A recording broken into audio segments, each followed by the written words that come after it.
alfabetizado e Deus o inspirou a escrever, porque aquilo que ele vivia na pele, sentindo, Deus usava através do Espírito Santo, Deus usou, melhor dizendo, através do Espírito Santo, para ser ensinamento para mim, para você hoje. Amém, pessoal?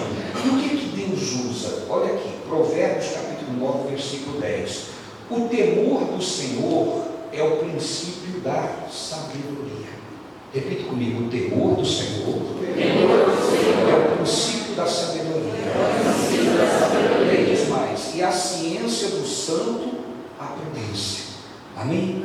Ou seja, a inteligência do santo, o conhecimento do santo é a prudência. O que Deus quer nos ensinar aqui? Que no momento em que nós começamos a temer a Deus, nós estamos começando a ser sábios. O temor do Senhor é o princípio, o início da sabedoria. Enquanto eu não temo a Deus, eu nem iniciei nesse campo de sabedoria. E agora, eu preciso então, uma vez que tenho essa informação, que não é uma opinião, uma sugestão, mas é a verdade, eu então preciso fazer uma pergunta para mim mesmo: o que é temer a Deus? Se Deus está dizendo que o temor é o princípio da sabedoria, eu começo a ser sábio quando eu começo a temer a Ele, então eu preciso perguntar agora: o que é temer a Deus, biblicamente falando? Temor, humanamente falando, é ter medo, é ter receio. Mas o que é temer a Deus? Nós vivemos num tempo onde os homens perderam o temor de Deus. E nós não estamos falando do mundo. O mundo nem sabe o que é Deus de verdade. Eles acham que Deus é só o Criador do céu e da terra. Amém, pessoal? Amém. Nós estamos falando de homens que se dizem cristãos. Homens que frequentam as igrejas e ouvem a palavra de Deus periodicamente, se não diariamente, mas que têm perdido o temor a Deus. Você então deve, diante disso, fazer uma análise: será que eu temo a Deus? Aí a pessoa diz: eu temo porque eu fui à igreja. Engano, meu irmão.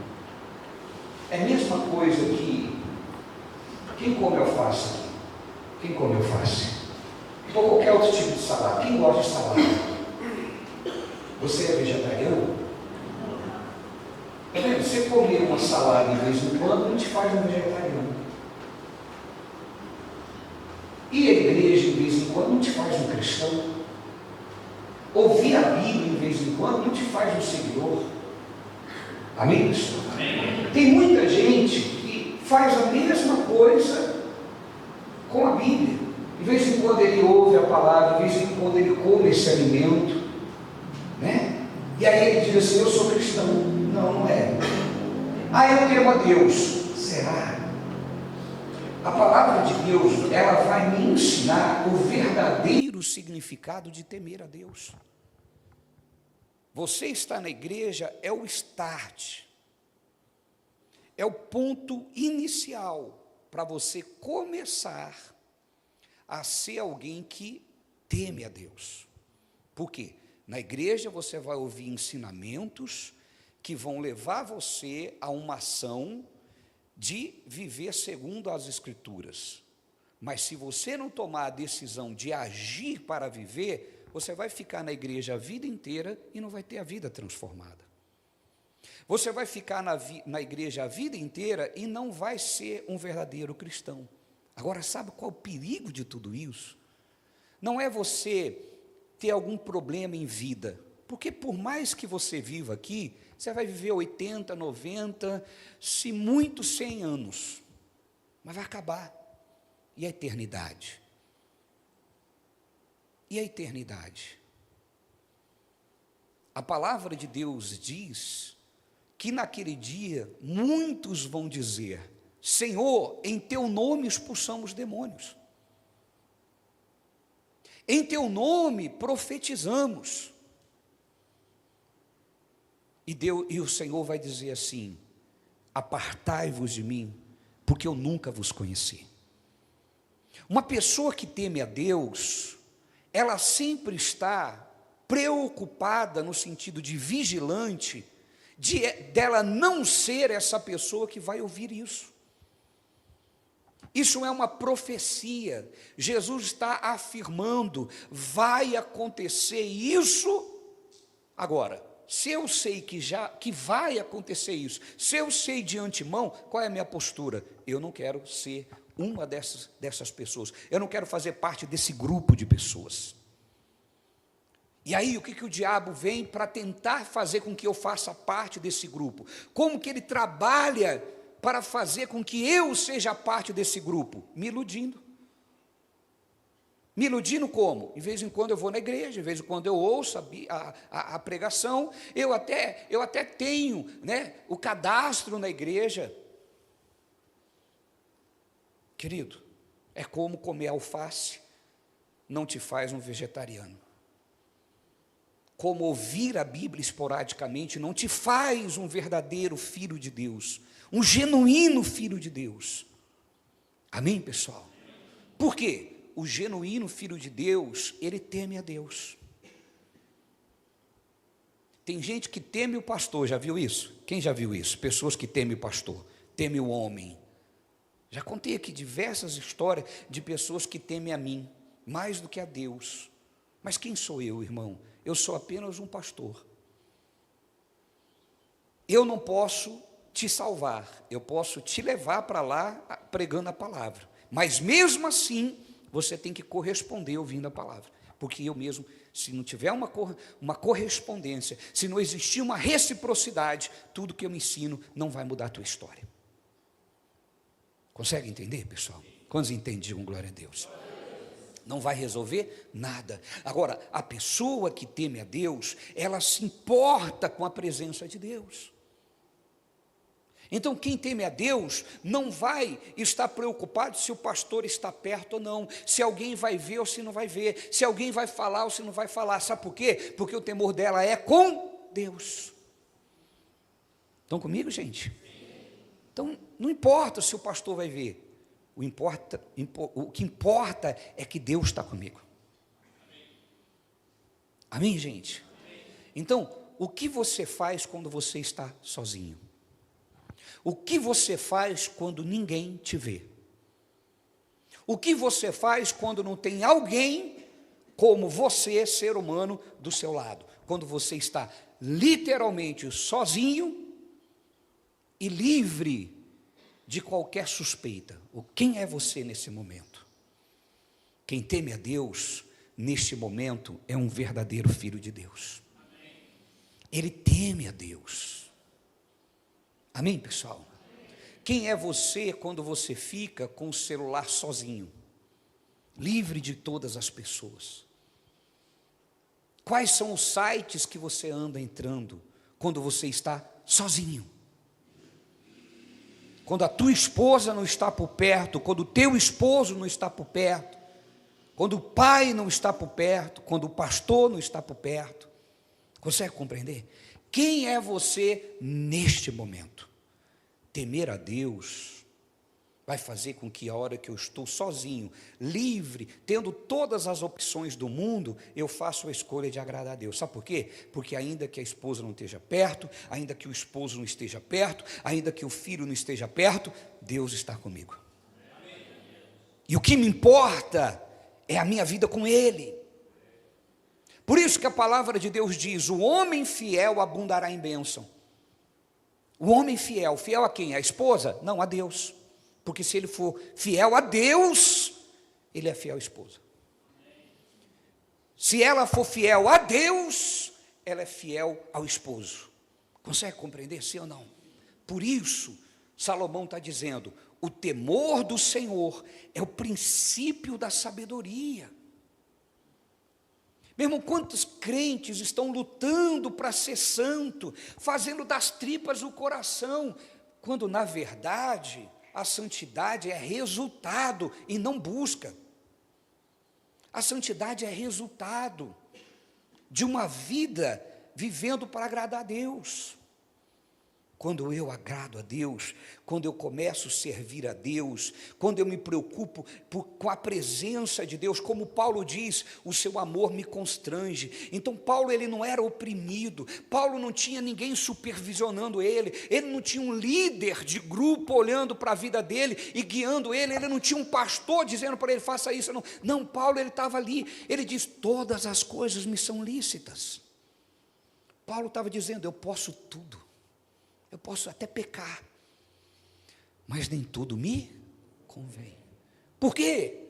Porque o amor me constrange. Agora, preste atenção, quando a gente fala de pecado, eu não estou pregando pecado, porque pecado você sabe muito bem o que é pecado, não é verdade?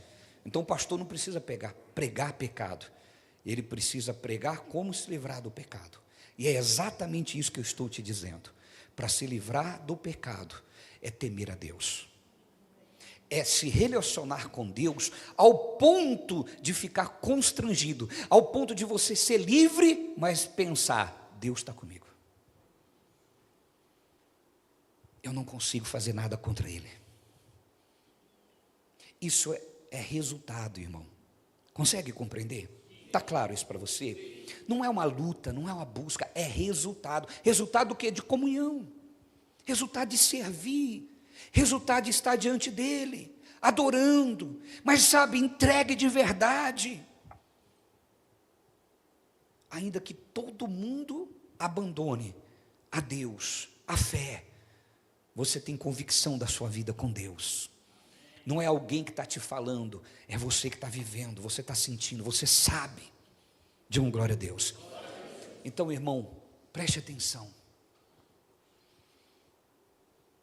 Quando alguém chega para você, irmão, para trazer a fofoca, para trazer a discórdia, para trazer a divisão, para trazer a desunião, como que você age? Você é receptivo? Ou você teme a Deus? E você entende que temer a Deus é não fazer parte de divisão, é não fazer parte de discórdia. E temer a Deus é não se misturar com as coisas dessa vida passageira. Amém, pessoal? Vocês estão entendendo mesmo? Isso não quer dizer não ter vida. Consegue entender? Você é livre para viver, porém, você sabe aquilo que agrada ou não agrada o seu Deus. Está claro, irmão? Você sabe, você tem o equilíbrio dessas coisas. Por quê? Porque você tem dentro de você um espírito que te governa, que te guia, que te leva. Diga glória a Deus. O temor do Senhor é o princípio do que, igreja? Da sabedoria. E o conhecimento do santo é entendimento. Amém? Provérbios 8, versículo 13. Vamos ver Salomão falando mais sobre isso. Ele fala muito bem aqui, ele dá uma definição, o que é temer a Deus, o que significa temer a Deus. Olha só, o temor do Senhor consiste em aborrecer o mal. Amém? Vamos ler comigo, bem forte? 1, 2, 3, diga lá.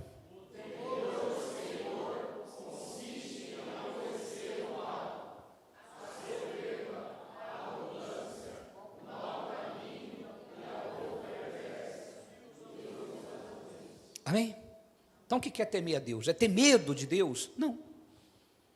A minha versão está assim, ó, o temor do Senhor é odiar o mal. Quem teme a Deus, automaticamente ele tem ódio do mal. É natural. Quem teme a Deus, quando vê alguém sofrendo, ele fica com raiva. Consegue entender? Em algum momento você tem raiva, quem teme a Deus? Sim. Quando? Quando você vê o mal destruindo, você fica com raiva, você quer ser usado para libertar aquela pessoa. Amém, pessoal? Você quer ser usado para transformar aquela pessoa, você fica com raiva daquela situação, porque é natural. Você teme a Deus, você quer ver as pessoas libertas, você quer ver aquela pessoa que está caída, transformada. Amém, pessoal? Você fica com raiva. Você tem prazer de ver pessoas vencendo, você tem prazer de ver pessoas testemunhando, você tem prazer de ver pessoas que diz: a minha vida antes de Cristo era isso, agora é isso. Isso te dá prazer. O contrário disso te dá ódio. Você tem ódio do mal. Consegue compreender, irmão? E como que você faz? Como que você faz? Você se vinga do mal. Como que você se vinga? Libertando vidas, transformando pessoas. Amém, pessoal? Meu irmão, já contei, a muitos de vocês já sabem o meu testemunho. Eu com 16 para 17 anos, eu fiz um pacto com Deus. Eu falei para Deus: eu vou gastar os meus melhores dias pregando a tua palavra. Os melhores dias da minha vida vai ser gastado anunciando a sua palavra. E me lancei, meu irmão, com 16 para 17 anos. Agora, por quê? Eu fiquei com raiva do mal. Eu fiquei com ódio do mal. Consegue entender, pessoal? Eu não conseguia ver pessoas perdidas. Muitos de vocês já ouviram falar que tantas loucuras que eu fiz já para ganhar alma. Eu fiquei com raiva. E eu ia para as ruas. E eu falava de Jesus. Naquela época não tinha internet, não tinha nada. Para você falar de Jesus, tinha que ir para a rua. As pessoas zombavam, cuspiam. Mas, irmão, eu não ficava com raiva da pessoa. Eu ficava com raiva dos demônios que estavam nas pessoas. Consegue entender, gente? Por quê? Porque o temor a Deus, você começa a pensar em tudo que Jesus fez na cruz, o preço que Ele pagou, e o mal ganhando espaço, como está hoje. O avanço de Satanás destruindo as famílias, destruindo vidas, em todas as faixas etárias, você vê uma ação do diabo para destruir, desde o ventre até o último dia da vida do ser humano. Consegue entender? Até o último dia, você vê a ação do diabo, querendo destruir todo ser humano. Por quê? Porque você foi criado para viver nessa terra, refletindo a glória de Deus. Você foi criado para viver aqui, refletindo a glória de Deus. Então, o diabo, sabendo disso, ele não vai querer, ele vai usar de todos os jeitos, para desviar você. Mas sabe quando ele vai conseguir? Quando você perder o temor a Deus.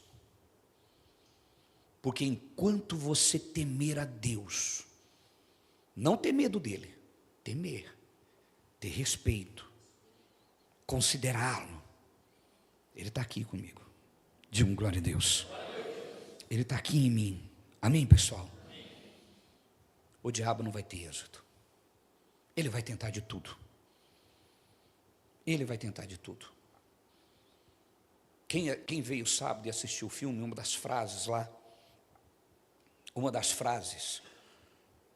aonde o rapaz manifestado, que essa é a verdade, ele disse assim, claro, em outras palavras, mas ele diz assim, eu tenho muita paciência, eu sou paciente. Quem assistiu esse filme e já me viu falar aqui, sabe que eu já contei diversas vezes, e falo isso diversas vezes, Satanás é paciente. Uma certa vez, muitos de vocês já ouviram falar, fui orar por uma pessoa, aqui no escritório, a hora que eu botei a mão, o demônio manifestou.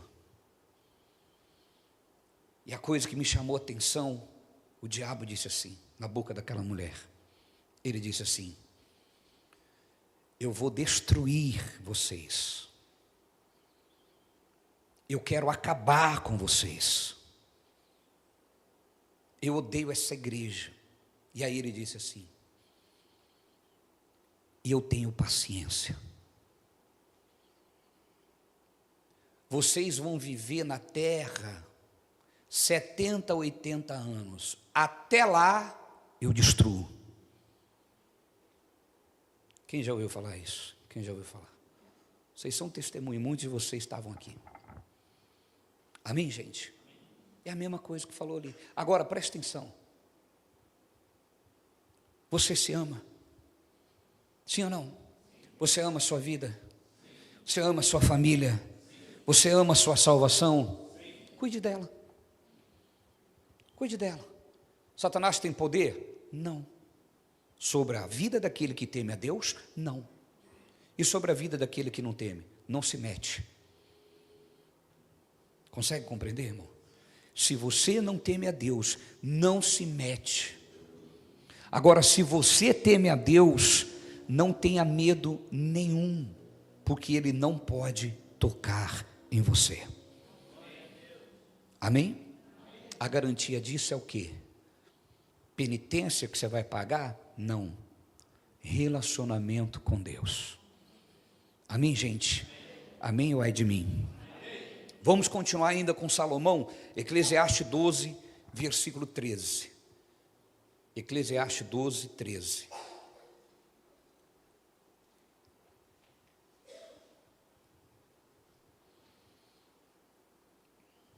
Olha lá. De tudo que se tem ouvido, o fim é? O que está escrito, igreja? E o que mais?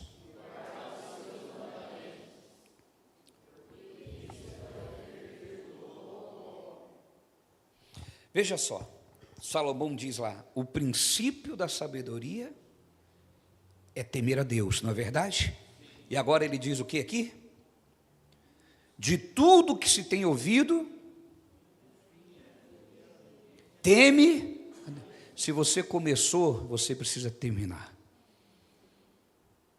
Porque enquanto você não partir, o diabo não vai desistir de você. Cuida da sua vida com Deus. Qual é a garantia que você tem? Meu irmão, Deus garantiu. O que você tem que fazer? Só se relacionar. Digam glória a Deus. Só se relacionar. É só ter relacionamento com o Pai. É só ter vida com Deus. Amém, pessoal? Ser de verdade. Amar a Deus sobre todas as coisas. E esse amor não é amor de lábios, porque Jesus diz, há um povo que me honra de lábios, mas o seu coração está distante. Sabe que Deus não aceita blá blá blá, irmão. Deus não aceita conversa. Não adianta dizer que ama a Deus. Eu amo a Deus. Jesus está dizendo, existe um povo que me ama de palavras, me ama de lábios, mas o seu coração está distante. Sabe por quê? Porque ele fala que me ama, mas as suas ações demonstram que não me amam. É como você que está casado, o seu cônjuge só vive falando que te ama, mas as ações dele é tudo o contrário. Te trai, te faz sofrer, mente para você, faz tudo o contrário, aí depois chega à noite e diz, eu te amo. Você ia acreditar nesse camarada? Você acredita nele? Quantos de nós fazemos a mesma coisa com Deus? Eu te amo, Senhor, mas o coração está distante, irmão. Mas eu não consigo, apóstolo, é difícil. É difícil porque você não se relaciona. Ponto. É difícil porque você não tem intimidade com Ele. Deixa eu te contar uma historinha. Quem já sabe, receba de novo. Amém? Amém. Um homem tinha 2 cachorros. Um cachorro preto e um cachorro branco. E esse homem levava esses cachorros para disputar, colocava eles para brigarem. E ele fazia aposta com esses cachorros. Só que toda vez que este homem escolhia um cachorro para vencer, aquele cachorro vencia. Então, uma hora, ele apostava no branco e o branco ganhava. Aí o povo que viu o branco ganhando, na outra briga, apostava no branco, o preto ganhava. E aí começaram a observar, com o passar do tempo, que sempre o dono adivinhava que cachorro ia ganhar a luta, a briga. E aí chegou um dado momento que perguntaram para ele qual era o segredo. E aí ele chamou algumas pessoas e abriu o coração e disse: sabe qual é o segredo? Sabe por que eu sempre sei qual é o cachorro que vai ganhar? Porque o cachorro que eu quero que ganhe, eu alimento ele, deixo ele descansar, e o cachorro que eu quero que perca, eu deixo ele passando fome, passando sede, não deixo ele descansar. Na hora da briga, aquele que está alimentado ganha. Moral da história: você sempre está numa guerra, o teu espírito e a tua carne. Sabe quem que ganha a briga? Aquele que você alimenta. Está alimentando a carne, não adianta querer agradar a Deus, a carne vai ganhar. E como que eu alimento a carne? Só ouvindo música que fala de besteira, só assistindo coisas que falam coisas dessa vida,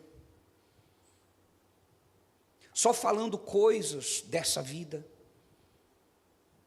E eu não estou falando sobre poema, coisas lindas que a vida também tem.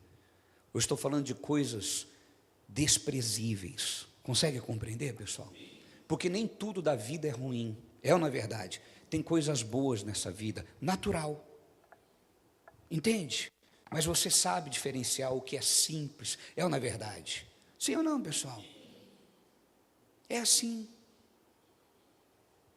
É assim. Então, aquilo que você alimenta é o que vai ganhar. Você quer agradar a Deus? Alimenta o seu espírito. Ao invés de ficar ouvindo só coisas destrutivas, ouça a palavra de Deus. Ao invés de ficar lá só assistindo vídeos que destroem você, assiste algo que vai te trazer informação, conhecimento. Assiste algo de Deus. Amém, pessoal? Assiste. Então, aquilo que você alimenta está ganhando a guerra. Sabe por que tem pessoas que não conseguem ser espiritual? Porque passa o dia inteiro só alimentando a carne e depois quer ganhar. O cachorrinho, irmão, está fraco. Consegue entender? Não vai vencer. Para um pouquinho de alimentar ele, começa a alimentar o espírito. Alimenta o espírito. Ouça a voz de Deus. Ore, fale com Deus.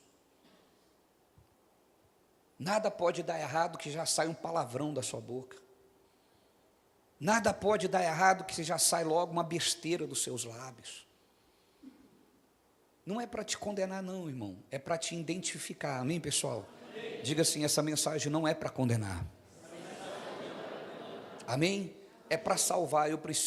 Deus precisa mostrar para você ter a consciência de que isso está te levando à ruína. Agora, por que sai tanto palavrão? A boca fala, o coração está cheio. Nós somos igual aquela esponjinha de lavar louça, irmão.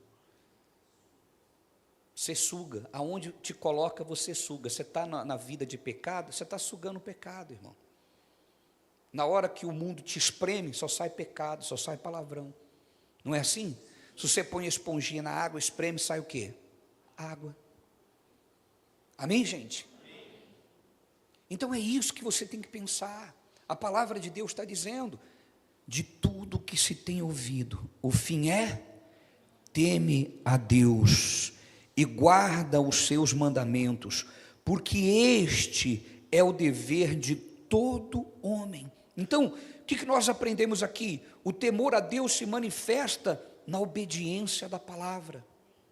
Quem teme a Deus, obedece a palavra. Repita comigo: quem teme a Deus, obedece a palavra.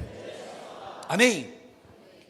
E se você está ouvindo essa palavra e identificou que precisa corrigir, se arrependa hoje.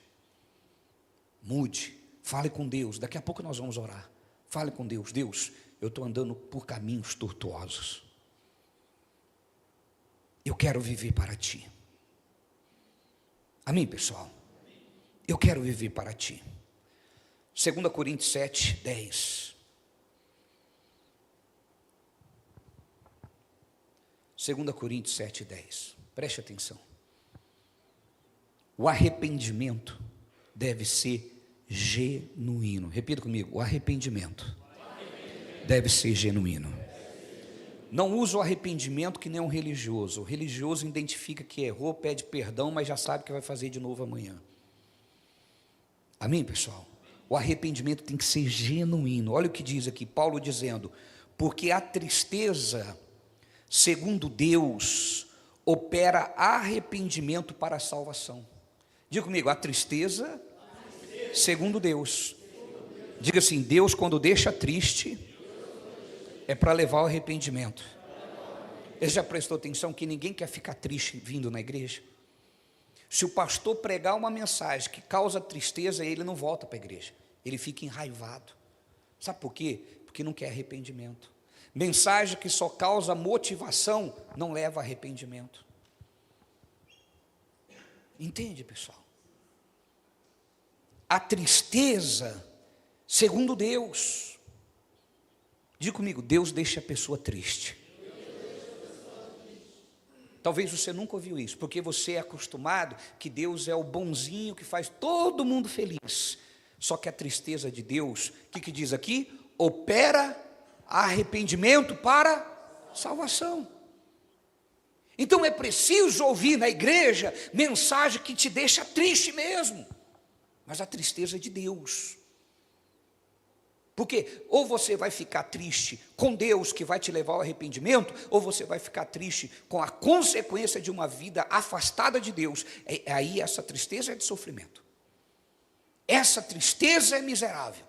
Mas a tristeza de Deus leva ao arrependimento. Sabe, quando Deus toca na ferida, que você fica arrependido, triste, sabe? Você olha para a Bíblia Sagrada e nós temos esse exemplo. Quando Pedro nega Jesus e ele vê que ele errou, ele chora amargamente. E Judas? A Bíblia diz que Judas, ele só teve remorso. Sabe a diferença de arrependimento e de remorso? Consegue entender? Tem muita gente que tem remorso, não se arrepende. Entenderam, pessoal?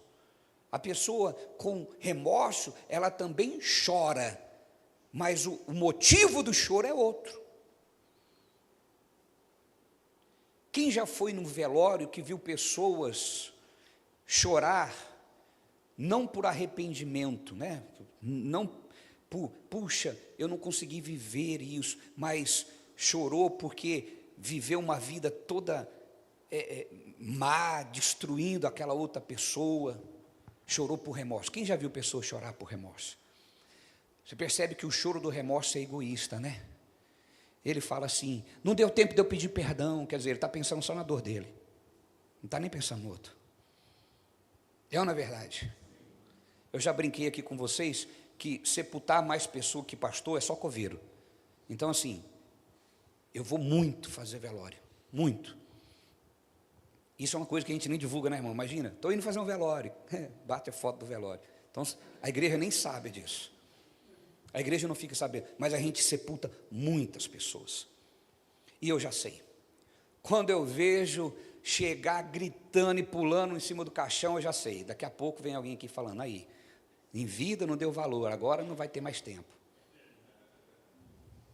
E o outro choro, também tem o choro. Mas o choro é porque não vai viver mais junto. E não porque deixou de fazer. Entendeu, pessoal? O choro é porque a pessoa está indo embora, é a separação. Até se arrepende, puxa, eu devia ter dado mais tempo. E geralmente essa pessoa, quando você começa a falar com ela, ela fala assim, não, eu vivi tudo que tinha que viver, mas eu acho que eu tinha que ter vivido mais. E até compreensível. Mas o remorso não. Agora traz isso para a fé. É a mesma coisa. A pessoa que tem remorso, ela está pensando só no que ela está perdendo. E não no arrependimento. Puxa, eu não posso fazer isso com meu Deus. Consegue compreender, pessoal? Puxa, o meu Deus me abençoa tanto. Meu Deus me ama. Ele mandou eu pregar, eu nem prego, não falo de Jesus para ninguém. Mas aí eu digo que temo a Deus. Como que eu temo a Deus? Se eu não prego, Ele falou que temer é guardar a sua palavra. Então, voltando aqui, porque a tristeza, segundo Deus, opera arrependimento para a salvação, da qual ninguém se arrepende. Diga glória a Deus. Então, essa tristeza vai me levar ao arrependimento para a salvação, e eu nunca vou me arrepender dessa salvação. Então essa é uma tristeza que eu nunca vou me arrepender. Diga glória a Deus. Mas a tristeza do mundo opera a morte. Então nós escolhemos qual tristeza nós vamos ter na nossa vida. Eu prefiro ficar triste com uma palavra me corrigindo, irmão. Eu prefiro ficar triste com uma palavra falando para mim, você está errado.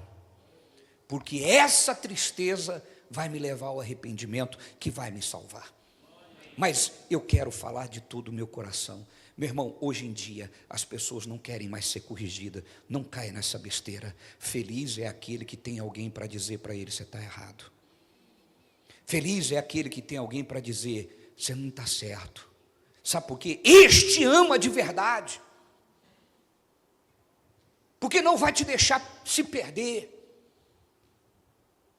Agora o outro, que vê você para o caminho errado e não faz nada, meu irmão, este é pior do que o seu inimigo. Porque o pior inimigo é o inimigo disfarçado de amigo. Aquele que você não sabe, que você acha que é teu amigo. O verdadeiro amigo é Deus. O verdadeiro amigo é aquele teu marido, aquela tua esposa, o teu pai, que está dizendo para você, meu filho, você está errado. Meu filho, vai por esse caminho. Meu esposo, olha para a tua família. Minha esposa, olha para a tua casa, olha para a tua família. Esse é teu amigo de verdade. Ele não está sendo egoísta. Ele está falando pelo coletivo, pelo bem de todos. Quem entendeu, digam glória a Deus. A gente encerra aqui, Salmo 51, versículo 17. Os sacrifícios para Deus são o espírito, leia comigo, que o sacrifício para Deus é um espírito quebrantado. Quando a pessoa não faz sacrifício para Deus com um espírito quebrantado, ela sacrifica na vida. Vê o casamento sendo destruído, vê as finanças indo para água abaixo, vê tanta coisa acontecendo. Então é melhor se sacrificar para Deus.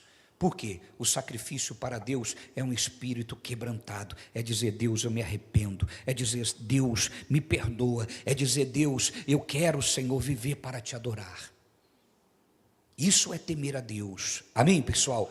É você fazer aquilo que Deus falou. O sacrifício para Deus são um espírito quebrantado, a um coração quebrantado e contrito. Não desprezará, ó Deus. Digam glória a Deus. Diga comigo, um coração quebrantado e contrito, Deus não desprezará. Amém? Olha só, meu irmão. Quantos aqui sabem que quem viveu antes da cruz, viveu num período muito difícil, porque Jesus ainda não havia morrido para que o perdão alcançasse essas vidas? Quantos sabem? Mas quantos sabem que Davi viveu nesse tempo e pecou? Quantos sabem? Mesmo naquele tempo, onde Jesus não havia nem morrido ainda, Davi pecou. Ele vacilou, irmão. Era um homem segundo o coração de Deus. Por isso que eu vou dizer para você, o teu mau momento não te define. Diga comigo, o meu mau momento não me define. Amém, pessoal? Deus não é como o homem. O homem é assim, você pode acertar uma vida, você errou um dia, acabou o tempo que você acertou. Não é assim? Você pode passar a vida inteira fazendo certo.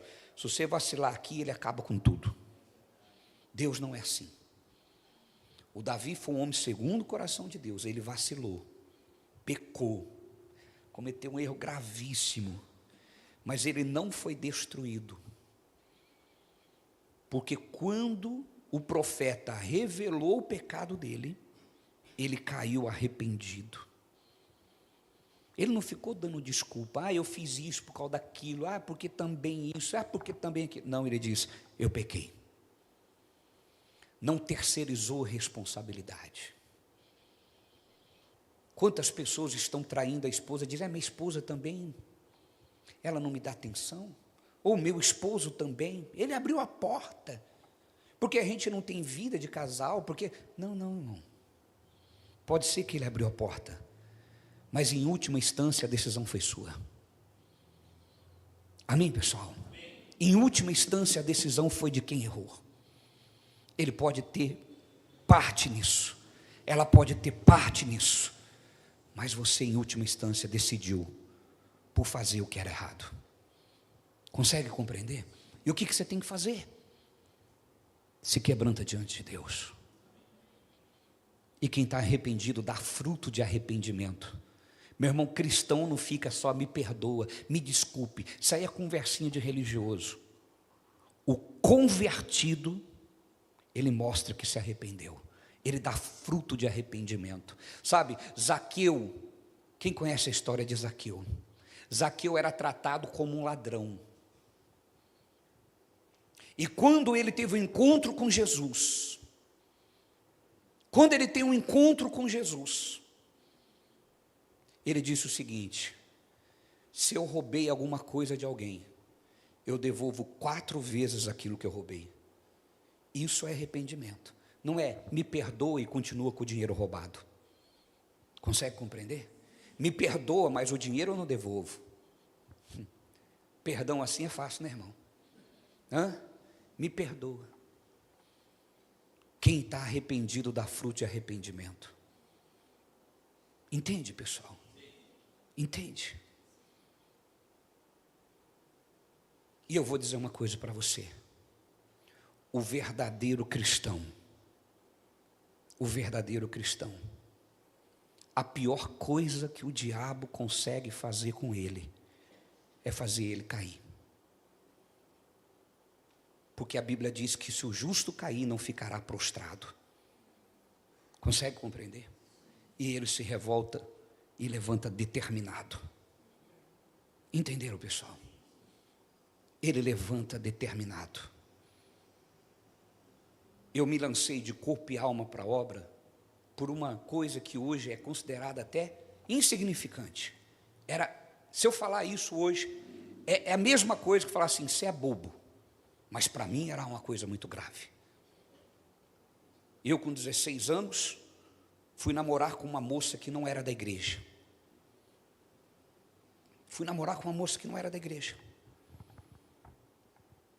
Pecadão, né, irmão? Falar isso hoje é falar assim, você é bobo. É ou não é verdade? Mas para mim era muito sério. Por quê? Porque a Bíblia diz, não vos prendeis a julgo desigual. Então eu cometi um erro. Entende?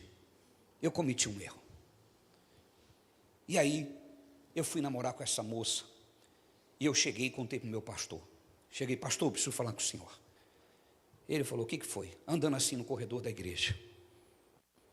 Eu falei assim, estou namorando com uma menina do mundo. E ele me disse, só assim, você tem a carteirinha de membro?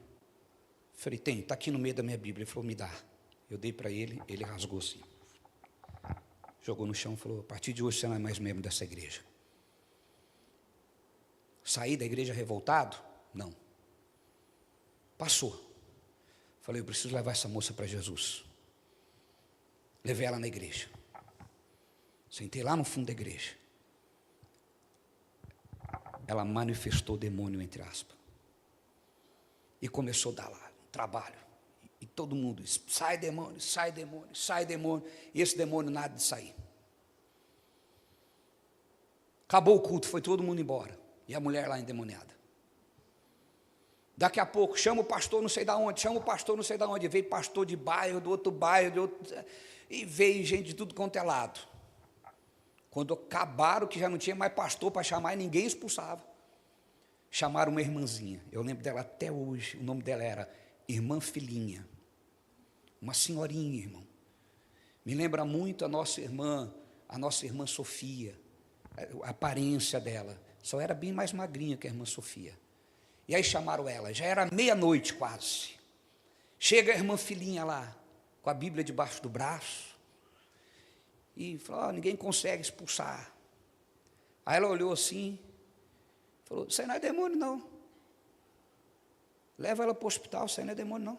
Virou as costas e foi embora, aí todo mundo. Mas veio 500 pastores aqui. Ficaram com dúvida de quem?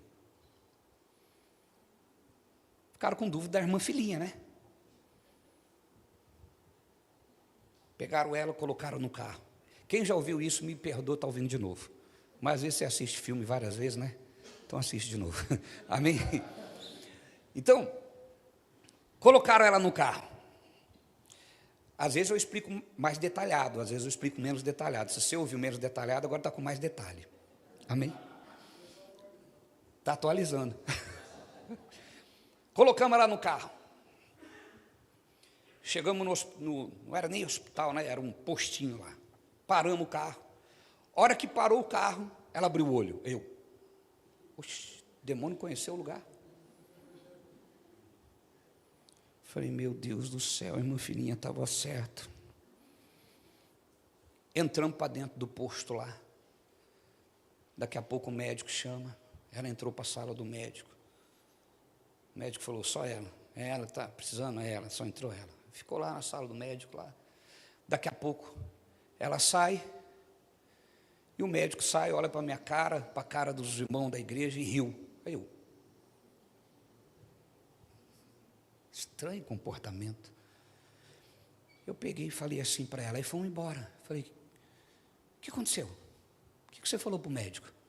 Eu falei que eu cheguei lá na igreja lá, caí lá no chão, e ficaram tentando expulsar um demônio de mim, veio um monte de gente, e veio um, e veio outro, veio um, veio outro, veio um, veio outro, veio um, aí veio uma senhorinha lá e mandou eu levantar, que não era nada. Eu falei, então você estava brincando mesmo? Então você estava com palhaçada mesmo? Você escandalizou a minha igreja. Você escandalizou o nome do meu Jesus. Acabou agora. 1 mês e alguns dias. 30 dias de namoro, mais ou menos. Foi o suficiente para eu perder a comunhão com a igreja. Não com Deus, com a igreja. Consegue compreender, meu irmão? Eu não aceitei ela escandalizar a minha igreja. Porque quando ela contou tudo aquilo, o médico estava zombando de quem? De Jesus. Porque nós éramos os representantes de Jesus. Estão me entendendo? Ele estava zombando de quem? Povo trouxa. É como se ele dissesse isso, ele não falou. Mas o sorriso sarcástico dele era a mesma coisa. Consegue compreender, meu irmão? E aí, naquele dia, eu falei, eu vou me vingar do diabo. Agora eu me vingo do diabo. Terminei o namoro, falei, a partir de hoje, eu me lanço na obra. Paguei o preço, porque quem sabe disso sabe. Nas igrejas, antigamente, quando você pecava, você ficava 1 ano sem tomar ceia de banco, não participava de nada, os irmãos não davam nem a paz, você tinha que ficar lá no fundo, porque o fundo é o lugar da penitência. Eu ficava lá 1 ano, paguei o preço. A hora que acabou o preço, falei, agora vou fazer a obra. E me lancei, irmão. Estão me compreendendo? Sim. Aí abriu igreja, foi bem assim, Deus trabalhando. Abriu igreja do meu pai da fé, na minha cidade. Falei, vou para lá. Fui. Cheguei lá. Nem 3 meses de igreja. O pastor falou, irmão, você tem chamado. Larga tudo e vem fazer a obra comigo. Eu, larga tudo o quê? Vai lá, pede conta no seu trabalho. Amanhã esteja às 7 horas da manhã aqui na igreja. Fui lá, falei para minha mãe, mãe, a partir de hoje, eu vou lá pedir a conta no trabalho, eu largo, vou lá morar na igreja. Minha mãe, você está louco? No outro dia, às 7 horas da manhã, eu estava lá, perdi fundo de garantia, seguro-desemprego, perdi tudo. E eu não parei até o dia de hoje. O que eu quero dizer com isso, meu irmão? Se o diabo te levou a alguma coisa errada, a um pecado, a melhor forma de você se vingar é ganhando uma alma para Jesus. Se ele quis me tirar da comunhão, ele fez a pior besteira que ele podia fazer, porque isso me levou para o altar. E eu não sei, perdi a conta de quantos jovens eu fui usado para libertar. de quantas pessoas eu fui usado para tirar das garras do diabo. Estão me compreendendo? É exatamente isso. Dê frutos de arrependimento. Não deixa, você não é o seu mau momento. Repita comigo, eu não sou o meu mau momento.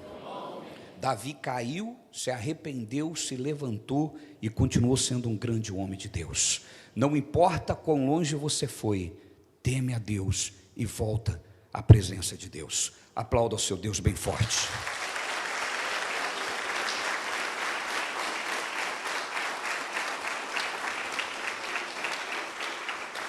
Amém. Se põe de pé em nome de Jesus.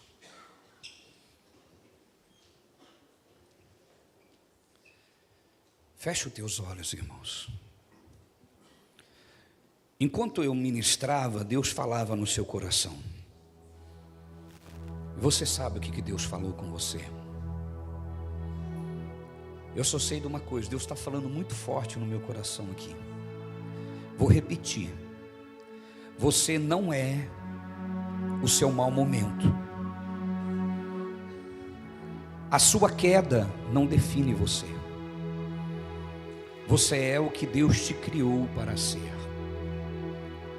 Tema Deus. Se relacione com Ele. Se entregue a Ele neste momento e diga: Senhor, eu te amo. Diga: Senhor, eu te amo. Abra os seus lábios e comece a declarar o seu amor a Deus. Comece a declarar o quanto você o ama. Expresse isso e diga: Senhor, eu irei dar fruto de arrependimento, Senhor. Eu irei dar fruto de arrependimento. Todas as pessoas que eu tiver acesso, Senhor, irão ouvir falar do seu nome. Todas as pessoas que eu puder saberão que existe um Deus que transformou a minha vida, que mudou a minha história. Fale com seu Deus agora. Isso, faça a sua oração. Faça a sua oração. Faça esse pacto com Deus agora. Se coloque diante dele com temor. Se coloque diante dele com este temor no coração. Abra os seus lábios e eu adore agora. Adore o seu Deus.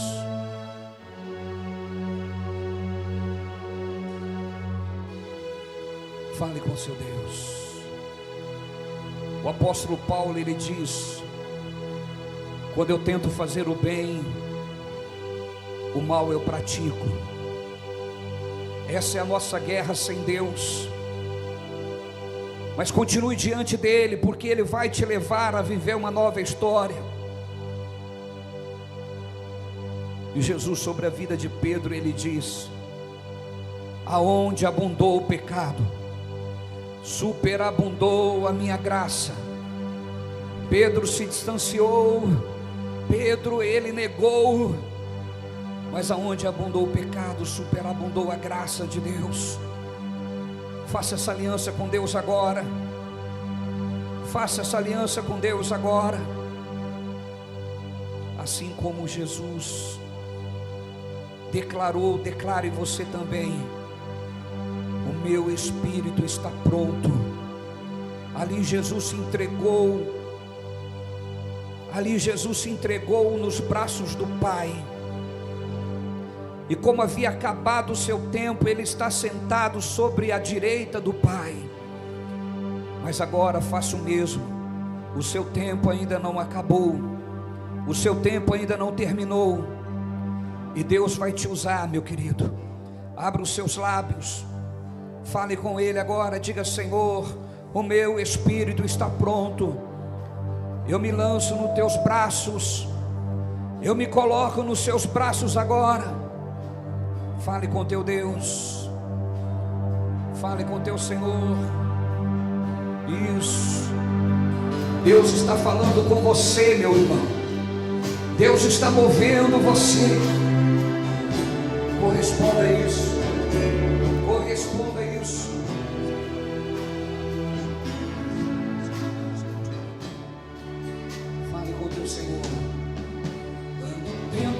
fazer o bem